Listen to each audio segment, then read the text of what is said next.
Mesdames et messieurs, bonsoir et soyez les bienvenus pour cette nouvelle édition de votre journal de 22 heures à la une dans l'actualité. À la une dans l'actualité nationale, la jeunesse djiboutienne en action, un modèle d'engagement et de transformation.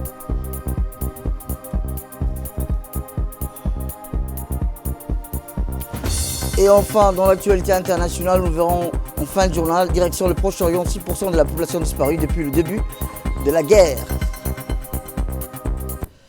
C'était les titres.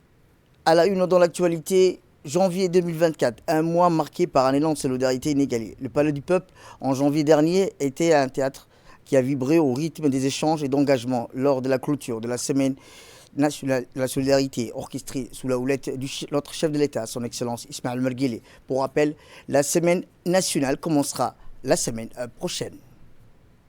Sous l'impulsion du président de la République, son Excellence M. Ismaël Omar Guelleh, la lutte contre la pauvreté et l'inclusion sociale ont occupé une place centrale dans les priorités nationales. Illustré avec éclat par la Semaine nationale de la solidarité, un rendez-vous désormais incontournable pour mesurer l'impact des politiques publiques en matière de développement social. La cérémonie d'ouverture de cet événement majeur s'est tenue en janvier 2024 au Palais du Peuple, en présence du président de la République, de plusieurs membres du gouvernement, ainsi que des représentants des Nations Unies et du corps diplomatique. La première dame et présidente de l'Union nationale des femmes djiboutiennes, Mme Khadra Mahmoud Haïd, a également honoré cette cérémonie de sa présence. Le bilan dressé à l'occasion de la Semaine nationale de la solidarité démontre une volonté ferme d'investir dans le capital humain, moteur de tout développement durable. L'événement a également célébré les valeurs djiboutiennes d'entraide et de cohésion sociale avec des performances artistiques mêlant des chants et danses et sketchs portant un message universel de solidarité. Une série de documentaires projetés a permis de mettre en lumière les projets phares réalisés au cours de l'année, illustrant l'impact concret des politiques publiques sur la vie des Djiboutiens. Après cette ouverture solennelle, le ministère des Affaires sociales et des Solidarités a sillonné les régions de l'intérieur afin de recueillir les doléances des populations en matière de solidarité. Cette initiative visait à renforcer les liens avec les citoyens, à identifier les besoins spécifiques pour mieux orienter les politiques publiques. Alors que l'année s'achève, l'élan insufflé par la Semaine nationale de la solidarité continue d'inspirer et de fédérer les Djiboutiens autour de valeurs communes, rappelant que la solidarité est non seulement une nécessité, mais aussi une force motrice pour construire un avenir meilleur.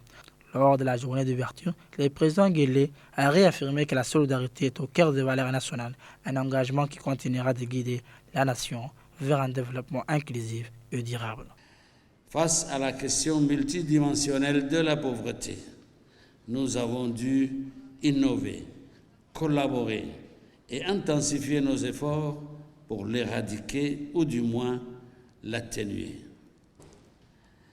Nous avons entrepris diverses initiatives complémentaires telles que l'élaboration de stratégies, le développement d'outils de microfinance islamique, notamment à travers la création des caisses populaires d'épargne et de crédit, le CEPEC, la création d'institutions chargées de la réduction de la pauvreté comme l'Agence pour le développement social, ADDS, et un secrétariat d'État en charge de la solidarité nationale.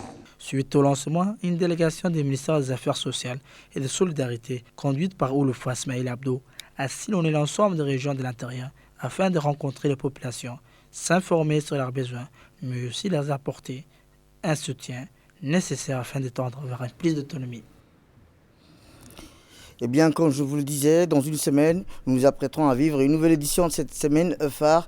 Les organisateurs nourris des enseignants de l'année précédente, promet une semaine de solidarité encore plus riche et engageante. Autre actualité nationale dans ce 22 heures, c'est aussi, nous célébrons un modèle exceptionnel et détermination et d'engagement. Idman Moussa Ali, son parcours couronné par le prestigieux Diana Award, témoigne de sa passion pour les causes humanitaires et de son dévouement à l'égard de sa communauté. Voici un magazine de la rédaction. Tandis que certains jeunes tracent leur chemin avec discrétion, d'autres illuminent leur parcours par un engagement hors du commun. Idman Moussa Ali fait partie de ces jeunes. Par sa détermination, sa vision et son altruisme, elle s'impose comme un modèle inspirant, incarnant une jeunesse djiboutienne ambitieuse et tournée vers l'avenir. Le 5 décembre 2024, Idman a été couronné par le Diana Award, la plus haute distinction internationale honorant les jeunes leaders. Cette reconnaissance, remise lors de la Journée internationale des volontaires, vient saluer un parcours exceptionnel qui dépasse les frontières, de Djibouti au Canada, en passant par l'Europe. Idman a grandi dans un environnement riche en diversité culturelle. Ces expériences lui ont permis de développer une vision globale et une sensibilité particulière face aux défis du monde contemporain. Après avoir obtenu une licence en développement international à l'Université d'Ottawa, elle a poursuivi ses études à l'Institut de relations internationales et stratégiques à Paris, décrochant une maîtrise en géopolitique et prospective. Mais Idman ne s'est pas contentée d'accumuler des diplômes. Animée par une volonté d'agir, elle a créé un livret numérique destiné à inciter les jeunes à s'impliquer activement dans des causes essentielles telles que l'égalité des genres et la lutte contre le changement climatique. En mentorant des jeunes et en collaborant avec des associations, elle est devenue une source d'inspiration pour sa génération. Au Canada, son rôle au sein du Conseil jeunesse du Premier ministre Justin Trudeau témoigne de son influence grandissante. Représentant l'Ontario, Idman a marqué les esprits par ses contributions, offrant même un tableau symbolisant Djibouti au Premier ministre, un geste qui illustre son attachement à ses racines. Son engagement auprès du Programme des Nations Unies pour le développement a renforcé son rôle de leader. Elle a œuvré pour l'inclusion sociale et l'autonomisation des femmes, des jeunes et des personnes en situation de handicap, intégrant des solutions innovantes dans les programmes nationaux. La remise du Diana Award propulse Idman Moussa Ali sur la scène internationale, confirmant son rôle de modèle pour les jeunes générations. Son parcours reflète le potentiel immense de la jeunesse à transformer leur communauté tout en portant fièrement les couleurs de leur pays. Cette distinction est également un hommage à la vision du président de la République, son Excellence Ismaël Omar Guelleh, qui a fait de la jeunesse une priorité. Idman incarne parfaitement cette politique, apportant fierté et espoir à tout un pays. Idman ne se contente pas de rêver d'un avenir meilleur. Idman ne se contente pas de rêver d'un avenir meilleur. Elle le façonne pierre par pierre, pierre après pierre, avec passion et persévérance. Son histoire est un rappel vibrant que chaque jeune, quel que soit son point de départ, peut devenir un acteur du changement. À travers son parcours, elle nous invite à croire en la puissance des rêves et en la capacité de chacun à bâtir un monde meilleur. Un message d'espoir à écouter et à transmettre. Autre fait marquant de cette année 2024, c'est aussi un moment marquant qui s'inscrit dans les annales de la diplomatie africaine. Monsieur Mohamed Ali Youssouf, notre ministre des Affaires étrangères, a pris la parole lors d'un débat crucial à l'Union africaine, abordant des enjeux fondamentaux pour notre continent. Retour sur ce débat crucial de l'Union africaine. Le 13 décembre 2024, Addis Abeba, siège de l'Union africaine, a accueilli un événement marquant, Majdala africain, un débat inédit et révélateur des défis et aspirations du continent.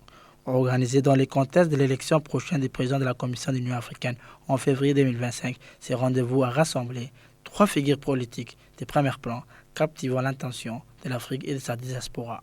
Sur le plateau, 3 personnalités se sont affrontées. Mohamed Ali Youssouf, ministre des Affaires étrangères de la coopération internationale de Djibouti, Raila Odinga, ancien Premier ministre du Kenya, Richard Rwandramantarato, ancien ministre des Affaires étrangères de Madagascar.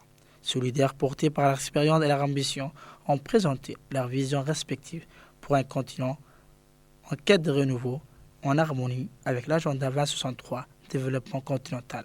Ces formats interactifs pour des enjeux essentiels conçus pour favoriser l'échange et l'interaction.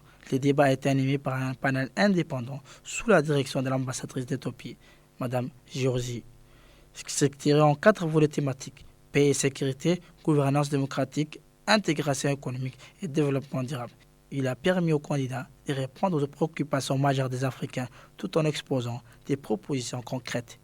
Plus qu'une confrontation d'idées, Majdala Africa a offert une plateforme de réflexion sur les défis actuels du continent: conflits armés, changement climatique, inégalité économique et sociale.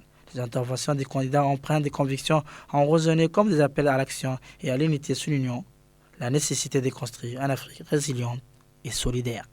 Afin d'assurer une participation maximum. Le débat a été diffusé en direct sur le site de l'Union africaine avec une interprétation simultanée dans les 6 langues officielles ainsi que les réseaux sociaux. Au-delà d'un simple exercice oratoire, Majda l'Africain s'est imposé comme un monument, s'est imposé comme un moment charnière pour l'émancipation démocratique du continent. Alors que le mandat de son Excellence Moussa Faki Mohamed tout sa fin, ce débat a marqué une étape décisive dans les processus électoraux, symbolisant les espoirs d'une Afrique unie face à ces défis. Le candidat djiboutien à ses postes, le ministre des Affaires étrangères Mahmoud Ali Souf, s'est particulièrement distingué lors de ce débat. Il a ainsi démontré ses connaissances des dossiers. Homme d'expérience d'exception, il a largement devancé ses concurrents, aussi sur le plan linguistique, mais surtout de son savoir-faire. Écoutons ensemble sa vision pour l'Afrique. Si je suis élu à la tête de la Commission, je m'engage à rehausser le niveau de performance et de mise en œuvre de nos actions communes, estimées seulement à 37% à l'issue du premier plan décennal 2013-2024. En matière de paix et de sécurité, la prévention et l'alerte rapide, à travers le système continental d'alerte rapide, fera l'objet d'un renforcement concerté. Le Conseil de paix et de sécurité devra être plus proactif et les États membres en portent une responsabilité indéniable. Le comité des sages devra obtenir les moyens de continuer efficacement son travail de médiation. J'agirai de sorte que les ressources nécessaires soient mobilisées afin de rendre réellement opérationnelles les forces en attente et je plaiderai pour une flexibilité dans l'utilisation des ressources du Fonds de la paix. Je poursuivrai avec les instances compétentes les réformes non mises en application à ce jour. Je travaillerai à mobiliser et diversifier les sources de financement pour les programmes de l'Union et je m'attellerai à la tâche d'autonomiser financièrement l'Union africaine. L'intégration passe par le commerce et le commerce intra-africain doit aller au-delà des 18% affichés à ce jour. Je travaillerai à la levée des barrières non tarifaires et faciliter la libre circulation des biens et des personnes. La place de l'Afrique sur la scène internationale sera l'une de mes priorités. Je serai la voix écoutée de l'Afrique à travers le monde.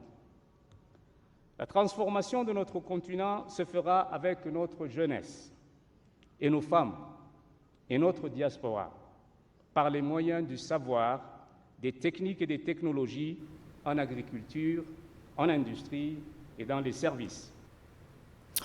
Autre moment historique, c'est le lancement du nanosatellite 1B depuis la base spatiale de Vandenberg qui a été couronné de succès, établissant ainsi une nouvelle étape dans notre programme spatial après le lancement du Djibouti 1A. 5, 4, 3, 2, 1. Dans un élan significatif vers le développement technologique et spatial, Djibouti a célébré le lancement de son deuxième nanosatellite Djibouti 1B. Djibouti 1B, véritable jumeau de Djibouti 1A, partage des caractéristiques et des missions similaires. Cependant, il se distingue par une inclinaison orbitale de 45 degrés, permettant ainsi une couverture plus fréquente du territoire national. Alors que Djibouti 1A survole le pays 3 fois par jour, Djibouti 1B peut effectuer jusqu'à 4 passages quotidiens, renforçant ainsi les capacités d'observation et de collecte de données environnementales. Ce nouveau satellite s'inscrit dans la mission Hydrostat, dont l'objectif principal est de collecter et de transmettre des données cruciales pour le centre d'études et de recherche de Djibouti. Grâce à ces informations, le CERT pourra mieux comprendre le dynamisme environnemental et contribuer à des initiatives de développement durable essentielles pour le bien-être de la population. Djibouti 1B est un nanosatellite de type CubeSat, mesurant 10 x 10 x 10 cm et pesant environ 1 kg. Sa résolution d'image de 1 km par pixel est spécialement conçue pour des observations à grande échelle, offrant ainsi une vue détaillée des changements environnementaux. Autre actualité dans ce 22h, c'est toujours dans le cadre des festivités du Nouvel An 2025. La police nationale a déployé un fort dispositif de sécurité au centre-ville, la capitale, mais dans la grande commune de Balbala. Tous les différents services de la police nationale ont été mobilisés pour veiller à la sécurité de nos concitoyens. La brigade cynophile du RAID a également été déployée au centre-ville. Comme vous le voyez sur les images, dans la commune de Balbala, les policiers ont effectué, et au centre-ville, des opérations de sécurisation des différentes artères de circulation.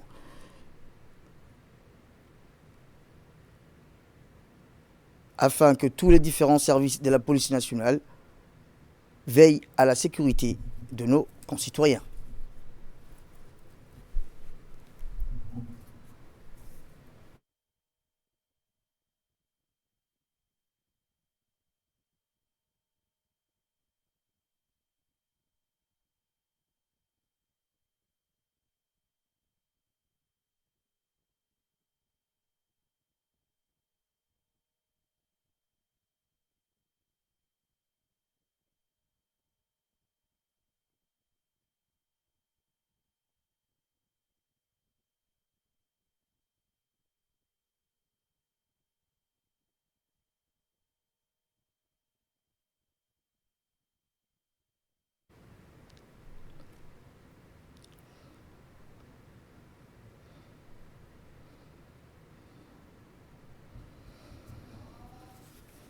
Sport pour clore l'actualité nationale. C'est ainsi que la Fédération de motosport a organisé et organise régulièrement des sorties dans les régions du Nord, à savoir Tadjoura, pour l'équipe nationale dans des localités montagneuses telles que Daï, Adailou et Goda.